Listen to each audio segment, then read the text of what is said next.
The Arizona sun hung low over the jagged mesas, painting the desert in streaks of crimson and gold.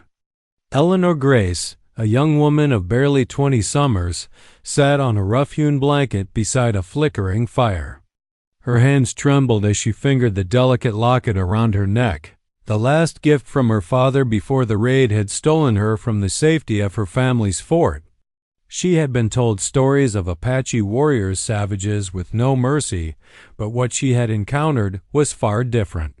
Kahana, the man the white soldiers whispered about as the Apache King, approached the fire with the quiet dignity of one who commanded respect, not by fear alone, but by the weight of his presence. He towered above her, lean and muscular, his skin kissed by the sun, hair as black as midnight, and eyes that reflected both the earth and the sky. Eleanor's heart raced, not with terror, but with a strange, unfamiliar curiosity. There was power in him, undeniable and raw. Yet beneath it lay a gentleness that stirred something within her that she did not yet understand. "You are not afraid," Kahana said, his voice low, steady, carrying the cadence of the wind across the mesas. Eleanor's lips parted, unsure if she was meant to answer. "I am," she admitted, her voice barely above a whisper, "but not in the way I thought I would be."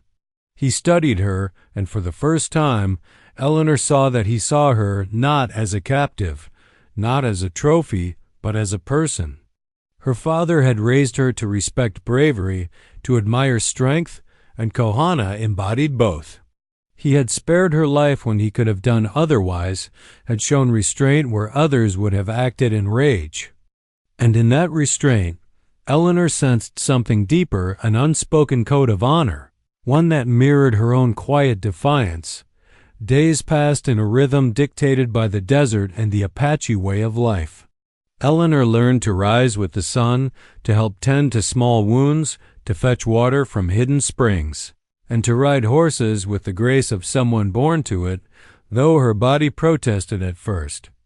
Kahana taught her with patience, guiding her hands on the reins, showing her how to listen to the whispers of the land, the rustle of the sagebrush, the calls of distant hawks, the secrets carried by the wind out at night. They would sit by the fire while the tribe sang songs in a language Eleanor could barely understand. Kahana would translate fragments, telling her stories of his ancestors, of battles fought and won, of love lost and remembered.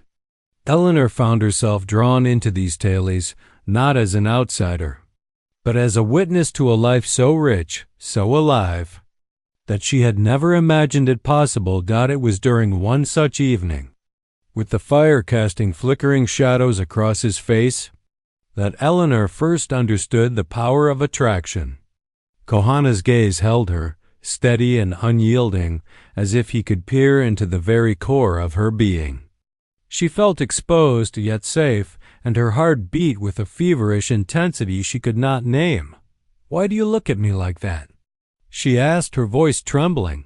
"I see you," he replied simply, a faint curve of a smile on his lips.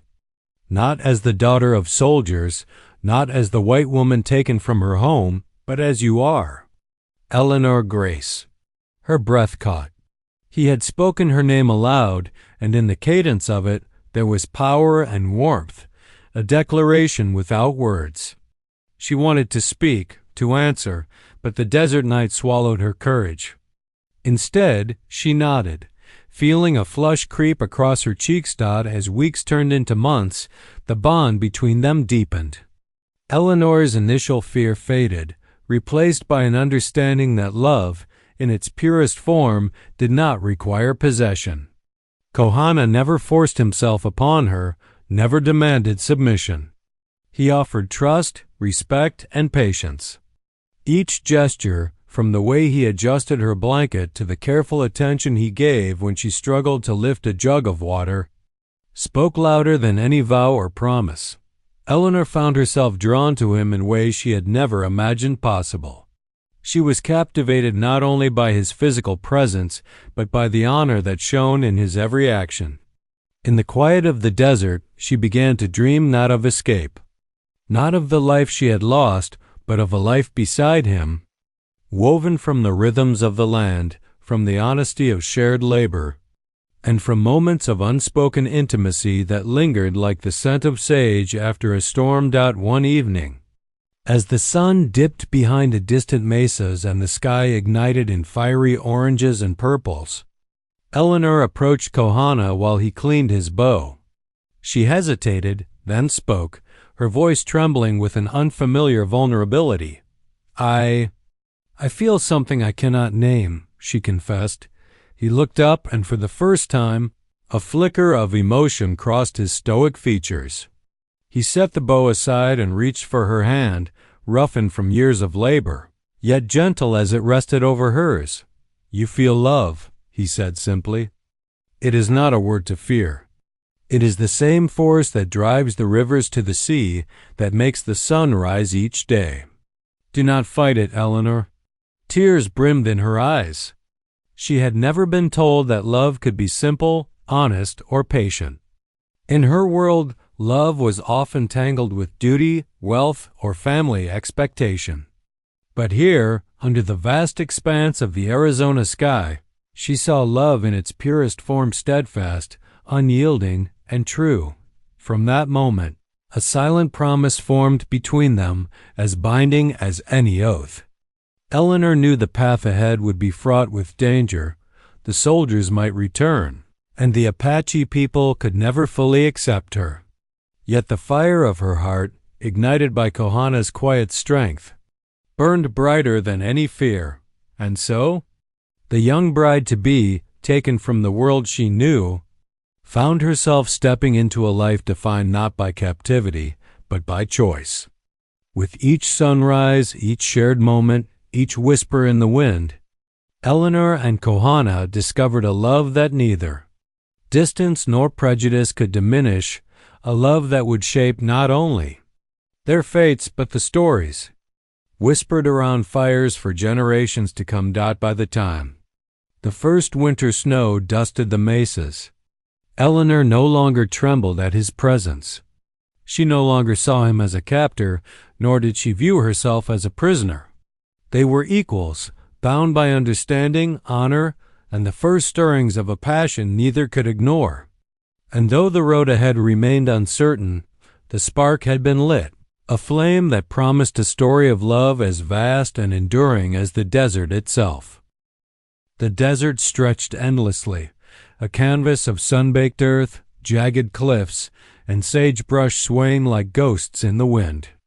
Eleanor Grace had lived among the Apache now for months, each day teaching her the rhythms of a world that had once seemed foreign, even hostile. Her initial fear had given way to wonder, and wonder had given way to a slow, relentless longing. Kohana, the Apache king who had once been her captor, now stood at the center of her world. Every glance, every word, every quiet act of kindness had drawn her closer, weaving a bond neither the frontier nor the law of her people could sever. It was morning when Eleanor first rode alongside him on the open plains. The horses' hooves drummed against the earth, their rhythm echoing the pounding of her heart. She had learned to ride from Kohana's patient instruction, but today, riding beside him as the wind whipped through her hair, she felt something more: freedom. Freedom not only from her old life, but freedom in the sense that her heart could finally speak without shame. Kohana rode beside her, his gaze calm but unwavering, reading the emotions she did not yet dare voice. "You have grown strong," he said, his voice carrying effortlessly across the plains. Eleanor laughed, a sound mingling with the cry of hawks above. "I only survived because you've taught me everything. Without you, I'd still be stumbling in the dust." He shook his head, dark hair catching the morning light.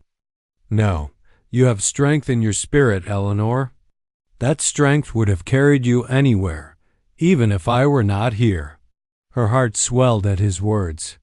There was a rare honesty in him, a truth unclouded by the conventions of the world she had left behind. In his presence, she felt not like a prisoner, a soldier's daughter, or a fragile woman in need of protection. but like a person whose heart was capable of daring things it had never dared before. As they rode back to the camp, Eleanor noticed small acts of care that had become almost invisible over time.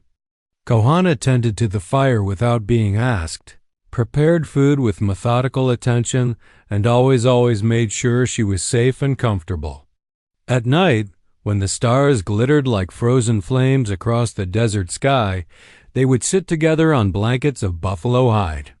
He would teach her the stories of his people, how the mountains had been shaped by giants, how the rivers remembered the footsteps of ancestors, how the wind carried the voices of those long gone. Eleanor listened enraptured, feeling herself becoming part of this tapestry she had once thought she could never enter. One night, the camp fell quiet, the only sound the distant cry of coyotes. Eleanor hesitated, then spoke, her voice trembling as if carrying the weight of confession. "Kohana, do you think it is possible to love someone you should never even touch?" He turned to her, eyes reflecting the silver light of the moon. "Love does not obey rules, Eleanor. It is like the river, it carves its path whether the mountains resist or not. To deny it is to deny the wind itself." The honesty of his words sent a shiver through her. Eleanor reached for his hand, tentative, unsure if she had the courage to bridge the distance that had grown between them in longing.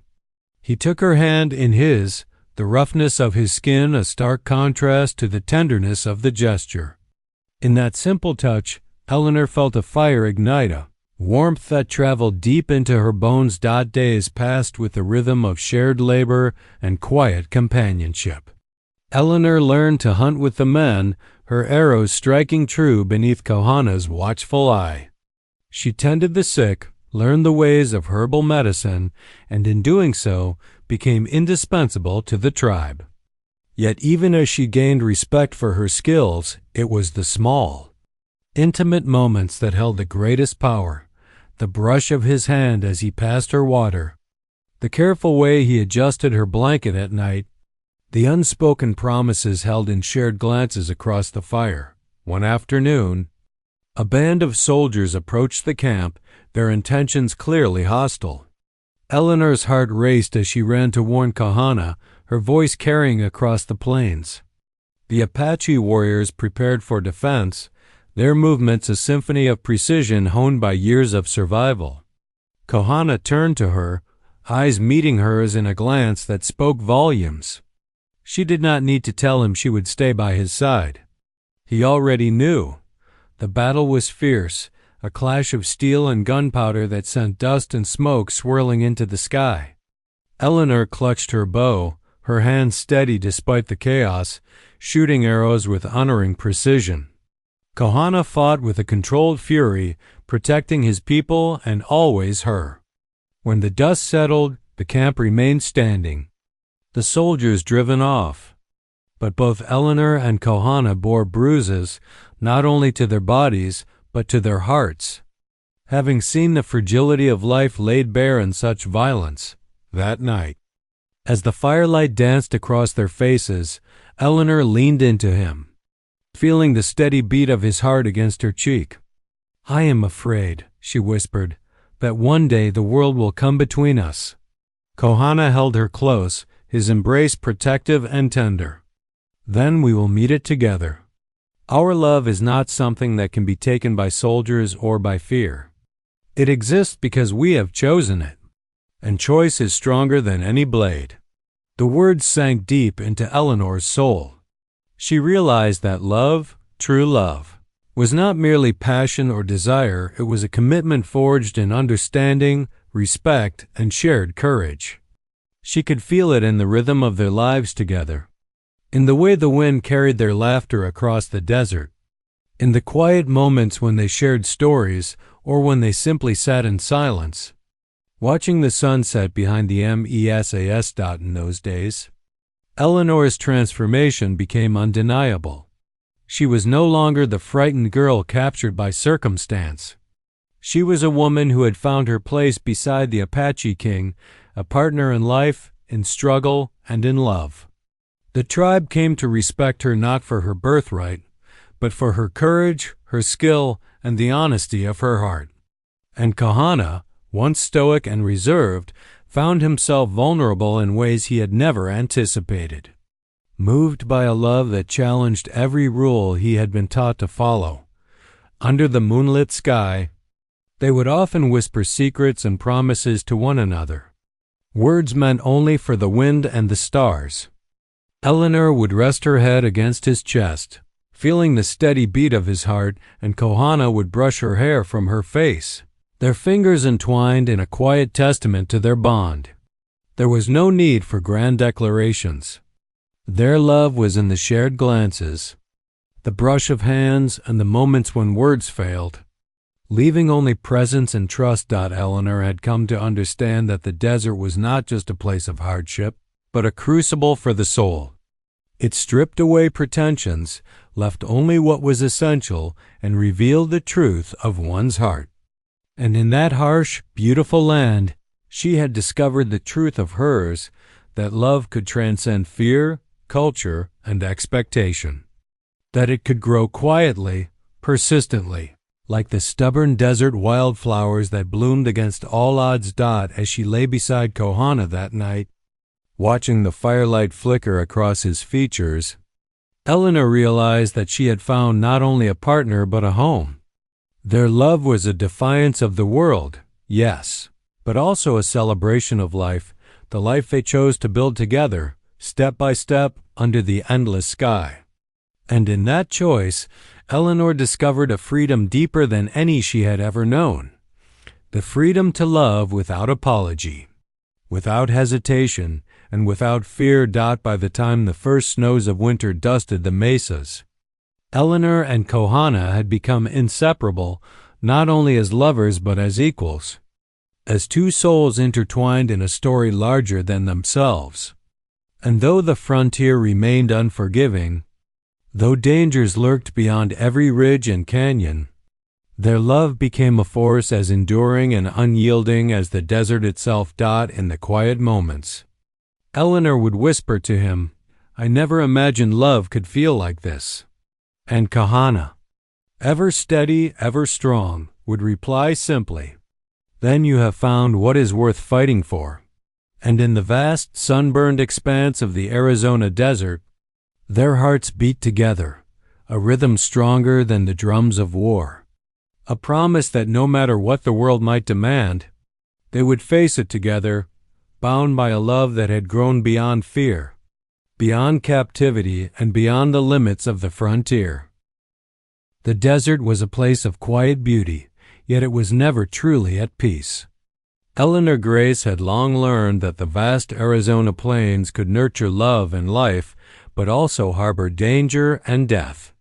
The months she had spent among the Apache had taught her resilience, patience, and a courage she never knew she possessed. Yet now, a shadow loomed over the horizon, a shadow of war. Rumors had reached the camp that the U.S. Army was preparing a campaign to crush Kahana's people, to eradicate the Apache stronghold once and for all. Eleanor knew that the coming days would test not only their love but their very survival. Apache Council convened in the canyon at dawn. Elders and warriors sat in a rough circle, their faces drawn and serious under the weight of uncertainty.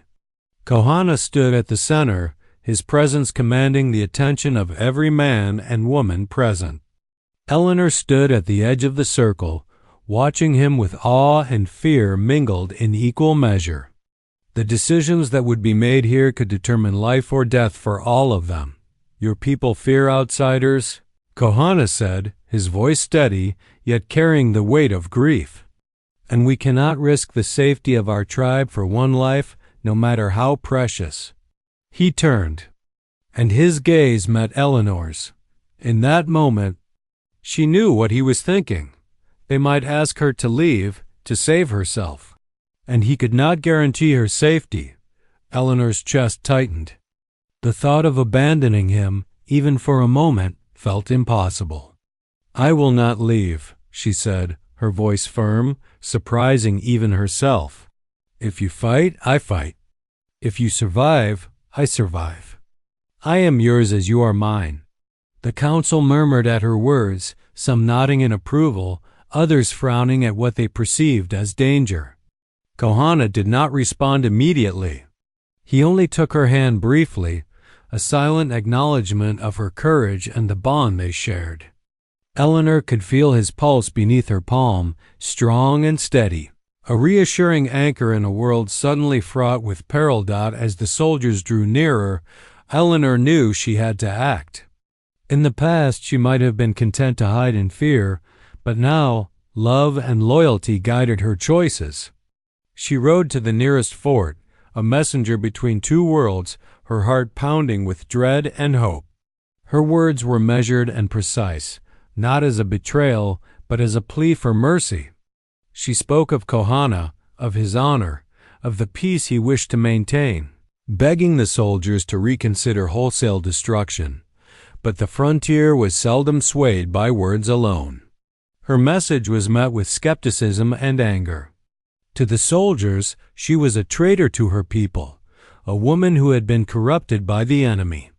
They imprisoned her, using her as a lure to draw Kohana into their grasp. Eleanor's heart ached as she realized that her love had made her vulnerable, but even in chains, she refused to despair. She would endure for him, as he would endure for her. Back in the Apache camp, Kohana sensed the danger. Eleanor's absence was not merely a matter of logistics, it was a wound in his heart. He gathered his warriors, the desert wind carrying the tension and urgency of their mission. "We ride at night," he declared. "We ride for Eleanor, and for our people. We will not abandon one for the other." The night was thick with shadow and the smell of sage and gunpowder. Kohana's warriors moved like shadows across the canyon floor, silent and deadly. Eleanor's eyes, though behind bars, burned with resolve. She knew he would come for her, and the thought steeled her courage. The moments stretched interminably, each heartbeat echoing the rhythm of fate itself. When Kohana finally appeared at the fort, the battle erupted with brutal immediacy. Arrows hissed through the night, bullets cracked against the walls, and the desert echoed with shouts and war cries.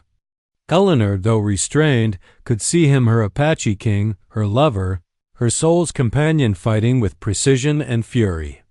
Every movement of his was deliberate, protecting not only the tribe but also her. Even as the enemy pressed in from all sides. In the chaos, Eleanor realized how intertwined their fates had become. She was no longer the fragile girl swept up by circumstance. She was a partner in courage, a heart bound to his. Every arrow she knocked, every movement she made, was part of the battle for love itself. The world had drawn a line between them, but their hearts refused to honor it. Kohana reached the cell where Eleanor was held, his presence commanding silence for a moment in the storm of conflict. Their eyes met, and in that glance, no words were needed. He cut her bonds, and she stepped forward to meet him, their hands entwining as if they were the only two souls left in the world. Around them, the fort burned and fell into chaos, but in that instant, time slowed. They fought side by side, each move a testament to their trust and unity. Eleanor marveled at the strength and skill Kohana possessed, his every motion precise and controlled. And yet, she saw the vulnerability beneath, the flicker of fear for her life, the tension of knowing he might lose her. In that shared danger, their love deepened. Not in whispers or stolen moments, but in the raw, unflinching reality of life and death. Finally, as dawn broke, the smoke clearing and the enemy driven off, they found a moment of respite. Kohana, wounded but resolute, knelt beside Eleanor. The desert sun caught the sweat and blood on his face, yet in his eyes she saw nothing but devotion. "Are you hurt?" she asked, her voice trembling. "I am alive," he said, "and you are alive. That is all that matters." Eleanor shook her head, tears streaming. It should not have been this way. Love should not demand we risk everything. Kohana's hand cupped her cheek, rough from labor yet gentle as the desert wind. Love is not always gentle, Eleanor. Sometimes it demands courage. Sometimes it requires sacrifice. But it is always worth it. In that quiet desert morning, amidst the echoes of battle and the lingering smoke of war, Eleanor understood the depth of their bond. Love was no longer a private, whispered secret. It was forged in fire, tested by the world, and proven unbreakable. She leaned into him, pressing her forehead to his, feeling the steady rhythm of his heart against hers, a heartbeat that had become the anchor of her own. The journey ahead remained uncertain. Soldiers would return, prejudices would not vanish, and the Apache people still faced the threat of annihilation. Yet Eleanor knew that whatever the world demanded, they would face it together. She had chosen this life, and he had chosen her not as a captive, not as a possession, but as a partner and equal, and a love that defied the expectations of the frontier. That day, Eleanor and Kohana made a silent vow. They would protect each other, nurture each other, and stand united against a world that might never understand the love they shared. The desert, once a place of isolation and fear, had become their sanctuary, a place where courage, honor, and love intertwined in a way that no law, no war, and no prejudice could sever dot as they rode back to the Apache camp. Hands intertwined and hearts aligned, Eleanor realized that her love for Kohana was no fleeting passion. It was a force that had shaped her, strengthened her, and given her the courage to face anything. And in the vast, unyielding landscape of the Arizona frontier, their love became more than a story of two hearts, it became a legend. Whispered by the wind through the canyons, echoing across the mesas, and lasting long after the dust of battle had settled. The desert night had a way of making everything seem sharper, louder, and more urgent.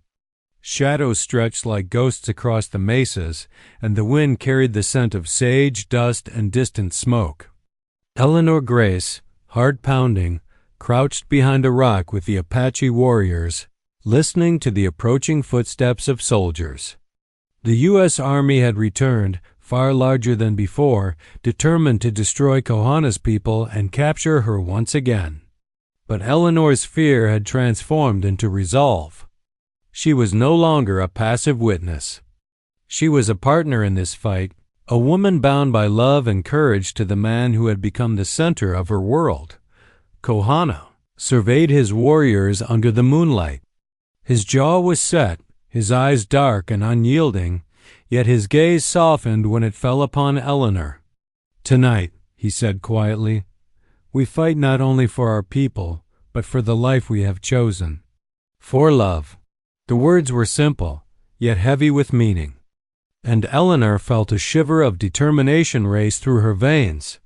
The soldiers were closing in, their torches casting long, flickering shadows across the desert. Eleanor could hear the clank of rifles, the shuffle of boots, the anxious murmurs of men who thought the frontier could be tamed with force.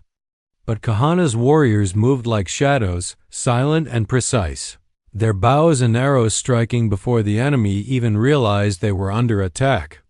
Eleanor's heart pounded as she nocked her own arrow, hands steady despite the chaos.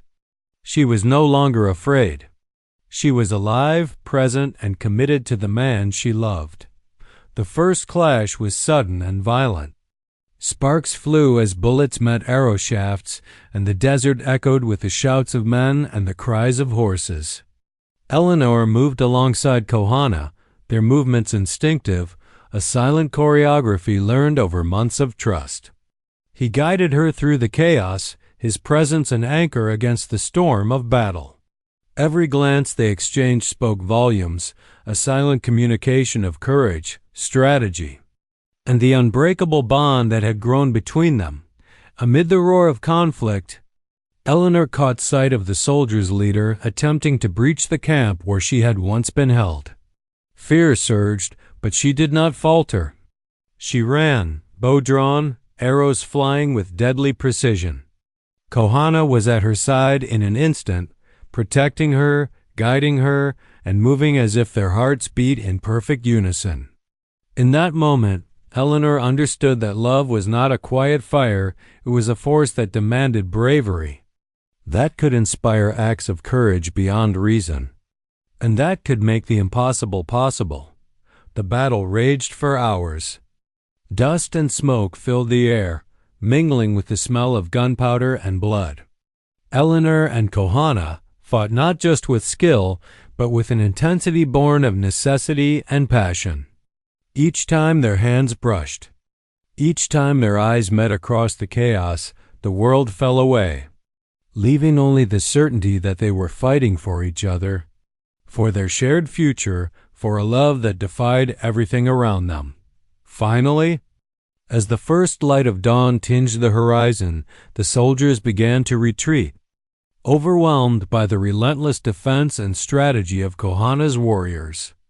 Eleanor, exhausted and bloodied, clung to Kohana, relief washing over her in waves. He held her close, his strength a comfort she could feel deep in her bones. "We are alive," he whispered, his lips brushing her hair. "And we are together. That is all that matters." Tears slipped down Eleanor's cheeks, not from fear, but from the intensity of the love she felt. She had never imagined such a connection could exist two souls, bound not by circumstance but by choice, forged in fire, tested by war, and proven unbreakable. Kohana's hands framed her face, rough yet tender, and Eleanor felt the steady rhythm of his heartbeat echoing the one within her own chest. The battle behind them had left scars, yet in the aftermath there was a profound sense of intimacy and renewal. They found themselves in a secluded canyon, the remnants of the skirmish a distant echo, replaced by the stillness of the desert dawn. Eleanor looked into Kohana's eyes and saw not only relief, but a raw, unguarded vulnerability. For the first time, he allowed himself to be completely present, not as a warrior or leader, but as the man who loved her fiercely. "I cannot imagine a life without you," Eleanor whispered, her voice barely audible over the soft rustle of the wind through the canyon. "Even if the world tried to tear us apart." Kohana brushed her hair back gently, his fingers tracing the line of her cheek. "Then we will create a world together," he said, his voice low and unwavering. "A world where we choose each day to stay beside each other, no matter what comes." In that quiet moment, Eleanor felt the weight of every fear, every hesitation, every uncertainty lift from her shoulders. She leaned into him, pressing her forehead against his, and in the stillness of the desert, they kissed not a fleeting gesture, but a declaration of survival, passion, and unyielding devotion. It was a union of hearts that had been tested by fire, validated by trust, and cemented in the knowledge that whatever the future held, they would face it together. Hours passed as they remained entwined, sharing whispered promises and tender touches. Eleanor traced the lines of Kohana's face, memorizing the contours, the strength, and the warmth that had become her anchor. He, in turn, held her close, feeling the steady beat of her heart against his chest, a rhythm that mirrored his own. It was a moment of intimacy born not of comfort, but of survival, courage, and a love that had emerged stronger for having endured the fires of battle. As the sun climbed higher, casting golden light across the canyon, Eleanor and Kohana prepared to return to the tribe.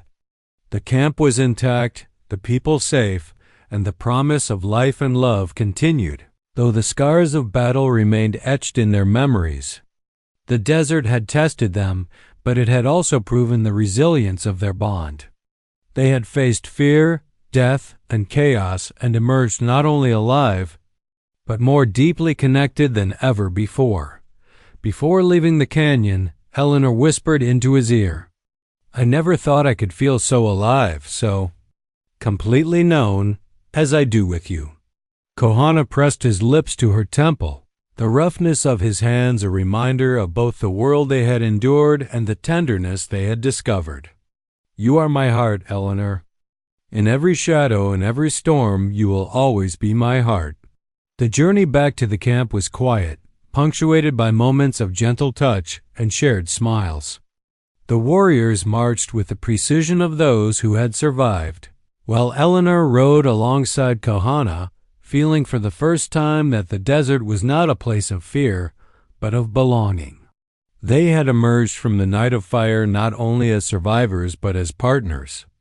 Their love validated by the trials they had endured together. As night fell once more over the mesas, Eleanor and Kohana stood together on a cliff overlooking the valley below. The stars glittered above, and the desert seemed to hum with the quiet energy of a world that had witnessed their courage and their devotion. She pressed her hand into his, feeling the warmth, the strength, and the steady pulse of life and love that had become their shared truth. And in that moment, Eleanor Grace knew that whatever storms, battles, or hardships awaited them, they would face them not as captive and warrior, but as equals, bound by a love forged in fire, tested in war, and destined to endure across the endless, unforgiving, and yet breathtakingly beautiful frontier. Years had passed since the night of fire, since the battle that had tested every fiber of Eleanor and Kohana's being. The desert had settled into its timeless rhythm, the mesas standing silent and eternal, the wind whispering across sagebrush and canyon walls. The story of the Apache king and the white bride had faded from the soldiers' tongues, swallowed by the dust of history. Yet among the tribe, and in the hearts of those who truly knew, the legend had only grown. Eleanor and Kohana had not returned to the world of soldiers and forts. They had carved a life in a hidden valley, surrounded by jagged cliffs and secret streams, where the earth itself seemed to protect them.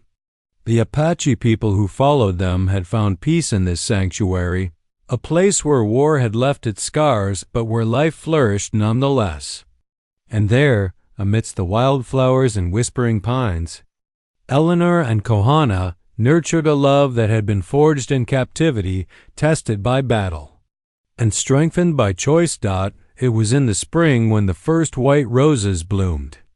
Eleanor knelt in the soil, fingers buried among roots and petals, her mind tracing the path that had brought her here. Each bloom felt like a testament, a living memory of survival, courage, and undying love. Kohana knelt beside her, brushing dirt from her hands, his eyes reflecting the sky above and the warmth he carried in his heart. "Do you ever wonder," Eleanor asked softly, "if people will ever believe our story?" Kohana's lips curved into a slow smile. "They will not need to believe it," he said. "The earth will remember, the wind will tell it, and those who see these roses will know that love can endure beyond the world's cruelty." Eleanor reached for his hand, the same hand that had once steadied her in the chaos of battle, that had held her in moments of fear and joy alike. The pulse of his life, steady and strong, reminded her of every night spent beneath the stars, every whisper shared in secrecy, every choice made in the name of love. Children's laughter soon filled the valley. Eleanor and Kohana had been blessed with 2 daughters, and the tribe had grown under their protection. The girls ran barefoot across the plains, their dark hair catching the sunlight, their laughter blending with the wind. Eleanor watched them with a mixture of awe and gratitude, marveling at the resilience of life and the miracle of love that had brought her here. Despite the peace, the valley bore reminders of the hardships they had endured. The scars of battle lingered on Kohana's body, subtle yet permanent, and Eleanor's hands carried faint calluses from the years of labor and survival. Yet these marks were not a burden, they were proof of what they had endured, symbols of a love that had survived war, betrayal, and uncertainty. In each other, they had found strength that neither could have discovered alone. Eleanor often wandered among the white roses, tending to them as if each petal carried a memory, each stem a testament. She thought of the night when she had whispered to Kohana, trembling, confessing the stirrings of her heart. She remembered the way he had cupped her face, his gaze steady, reassuring, and unflinching. That moment, simple yet profound, had been the seed from which all that followed had grown. And now, the valley itself was a garden of their shared history, of love made tangible, living, and beautiful. One evening, as the sun dipped behind the mesas and painted the sky in fiery oranges and purples, Eleanor and Kohana sat atop a rocky ledge, watching their daughters play below. The wind carried the faint scent of the white roses and the distant hum of a stream that cut through the valley. Kohana's arm was around Eleanor, his hand resting lightly on her shoulder. "Do you ever miss the world beyond this valley?" Eleanor asked. Kohana shook his head, eyes fixed on the horizon. "I miss nothing that would take away what we have. Out there, the world will never understand our love, but here, it thrives. That is enough." Eleanor leaned against him, feeling the warmth of his body, the steady heartbeat that had once been her anchor in the chaos of war. "I never imagined love could be like this," she whispered. "Not just passion, but peace and courage and endurance." Kohana kissed her temple, his lips brushing against her hair. "Love is everything you make of it, Eleanor. We have proven that it can survive fire, fear, and time itself. These roses will bloom as long as we remember, and even when we are gone, their story will remain." As the seasons passed, travelers occasionally stumbled upon the hidden valley. They spoke of a place where the air was sweeter, where flowers bloomed in impossible abundance, and where the people they saw seemed untouched by the cruelty of the outside world. They told stories of an Apache king and a white woman who had vanished into the desert, who had built a life in defiance of prejudice and violence, a life that became legend. And indeed, the legend spread not in newspapers or official records, but in whispers carried on the wind, in songs sung around distant campfires, in the tales of wanderers who had glimpsed the hidden valley. The white roses, resilient and beautiful, became a symbol of hope, endurance, and the power of love to transcend barriers. They reminded those who saw them that even in a world filled with conflict and division, something pure and lasting could emerge. Eleanor and Kohana grew old together, their bond deepening with each passing year. They taught their daughters not only the ways of the land, but the ways of the heart, courage, honor, respect, and the unshakable knowledge that love could overcome even the harshest of circumstances. The valley became a sanctuary not only for their tribe, but for their family, a living testament to the life they had chosen and the love they had nurtured against all odds. In the twilight of their lives, Eleanor often sat among the white roses, her hand intertwined with Kohana's, and reflected on the journey that had brought her here. She thought of the fear she had felt as a captive, the nights of uncertainty, the battles fought, and the trust that had grown between them.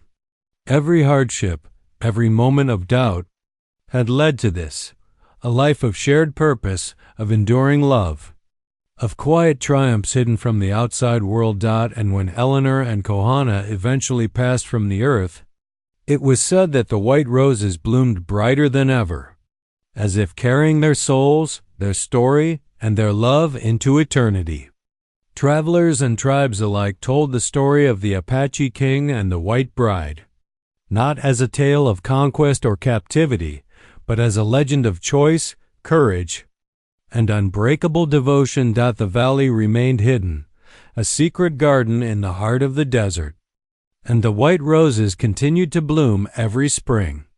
Their petals shone like snow against the sun-baked earth, a living memory of two souls who had defied the world to find each other. And in every whisper of wind through the canyon, in every rustle of leaves, and in every bloom of white roses, their love was remembered, a love that had been tested by fire, forged by battle, and cherished forever. Eleanor and Kohana had begun as captive and captor, as stranger and warrior. Yet they became partners, lovers, and legends. Their story was a testament to the truth that even in the harshest landscape, love could not only survive, it could thrive, endure, and bloom. White as the roses that bore witness to their enduring legacy. And so, the legend of the white rose lived on, a symbol of courage, choice, and love eternal. Whispered through the canyons, carried on the wind, and remembered by every heart willing to believe that love, above all, could conquer even the impossible.